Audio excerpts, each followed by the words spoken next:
ইরানের আলোচিত পারমাণবিক স্থাপনার একটি ফর্দ কুম শহরের উল্টো দিকে পাহাড়ের ভেতরে নির্মিত কেন্দ্রটি ইউরেনিয়াম সমৃদ্ধকরণের একটি গোপন ও সুরক্ষিত স্থাপনা। এটি ইসরায়েল সহ পশ্চিমা দুনিয়ার ঘুম হারামের বড় কারণ। শেষমেশ ফর্দোয় মার্কিন B-2 বোমারু বিমান থেকে ফেলা হলো শক্তিশালী বোমা।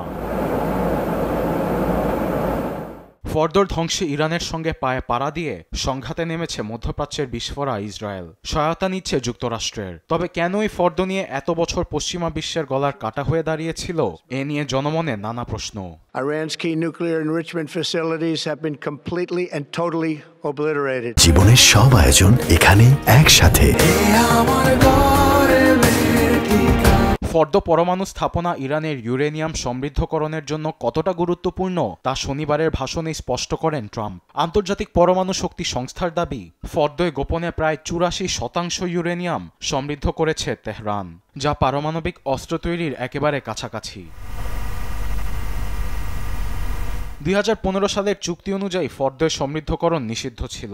এখানে প্রায় 2000 সেন্ট্রিফিউজ চালু ছিল, যার বেশিরভাগই উন্নত IR-6 মডেল, যা নিয়ে দীর্ঘদিন উদ্বেগ জানিয়ে আসছে যুক্তরাষ্ট্র, ব্রিটেন ও ফ্রান্স। ফর্দোর সুরক্ষায় বিশাল পাহাড়ের নিচে প্রায় 300 ফুট গভীরে বাংকার তৈরি করে রেখেছে ইরান, এমনভাবে তৈরি কোনো সাধারণ ক্ষেপণাস্ত্রের পক্ষে ধ্বংস করা অসম্ভব। এমনকি ইসরায়েলেরও সেই সক্ষমতা নেই। নেতানিয়াহুকে সহায়তায় এজন্য কিছুদিন ধরেই যুদ্ধে জড়ানোর কথা বলছিলেন ট্রাম্প।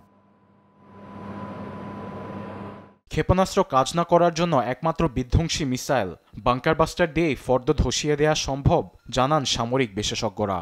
30,000 পাউন্ডের GBU-57 6টি বাংকার বাস্টার ছুড়েছে পারমাণবিক স্থাপনায়।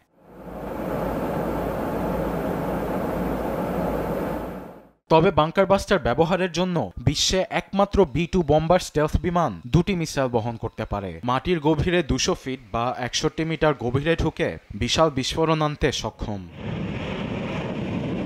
আরবেদ আফসার, নিউজ ডেস্ক, দেশ টিভি।